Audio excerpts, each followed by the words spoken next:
Bismillahirrahmanirrahim. Assalamualaikum warahmatullahi wabarakatuh. Perkenalkan, nama saya Supardi, NIM 1931041022, kelas PJKRB. Bagi di sini saya akan memaparkan materi saya yang berjudul analisis, tes, dan pengukuran performa fisik.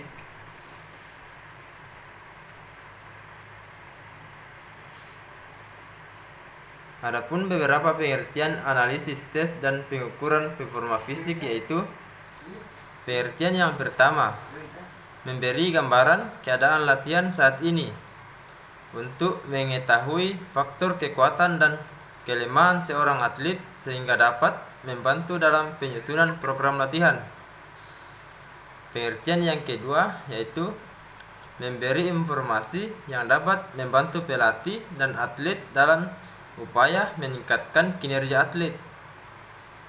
Pengertian yang ketiga yaitu mengukur dan memonitor adanya perubahan kemampuan kondisi fisik.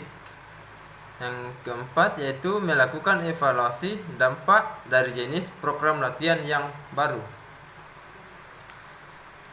Adapun tujuan tes fisik. Tujuan tes fisik terbagi menjadi dua, yaitu tes fisik secara umum.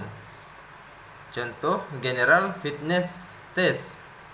Yang kedua yaitu tes fisik dengan tujuan secara khusus, Specific Performance Test. Adapun definisi dan menurut para ahli. Menurut Johan dan Nelson 1996, yaitu tes merupakan alat pengumpulan data yang dapat digunakan untuk kepentingan evaluasi. Adapun menurut Bungerner dan Jackson 1995, yaitu pengukuran saat terkait dengan proses pengumpulan melalui suatu alat ukur tertentu. Adapun kriteria pemilihan tes. Yang pertama, reliabilitas, derajat keajengan. Yang kedua, objektivitas, lebih dari satu. Yang ketiga, validitas, ketepatan ukur. Yang keempat, intercept, kesungguhan. Dan kelima, ekonomis, waktu dan biaya. Yang keenam, norma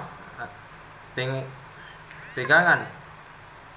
Dan yang ketujuh yaitu tuntunan pelaksanaan atau tujuan petunjuk peneliti. Tes fisik dapat dilakukan dengan kekuatan, daya tahan, kecepatan, kelentukan, daya ledak, kelincahan, keseimbangan, dan koordinasi. Adapun karakteristik tes pengukuran di lapangan. Yang pertama, menggunakan sarana peralatan yang sederhana. Yang kedua, biaya relatif murah.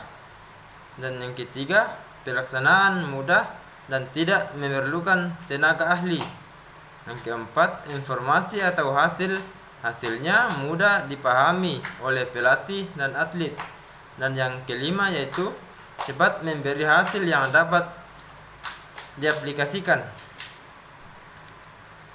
Adapun keuntungannya yaitu dapat disesuaikan dengan lingkungan di mana subjek berada. Yang kedua, lebih efisien atau waktu, tenaga, dan biaya. Yang ketiga, pelaksanaannya lebih mudah dan sederhana. Dan yang keempat yaitu hasilnya secara cepat dapat diaplikasikan pada program latihan. Adapun kekurangan analisis, tes, dan pengukuran performa fisik yaitu tidak dapat mengukur semua komponen yang mempengaruhi kinerja atlet. Contoh, penglihatan, fungsi-fungsi endokrin, kekurangan darah, dan sebagainya. Kedua, kontrol terhadap kondisi lingkungan tidak sebaik tes laboratorium. Yang ketiga, kurang sensitif. Contoh, kecepatan reaksi atau VO2 max dan lain-lain.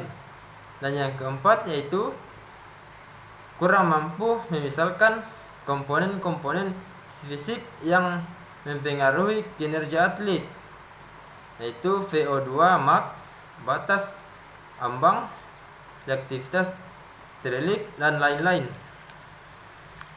Mungkin itulah materi yang bisa saya paparkan pada kesempatan kali ini.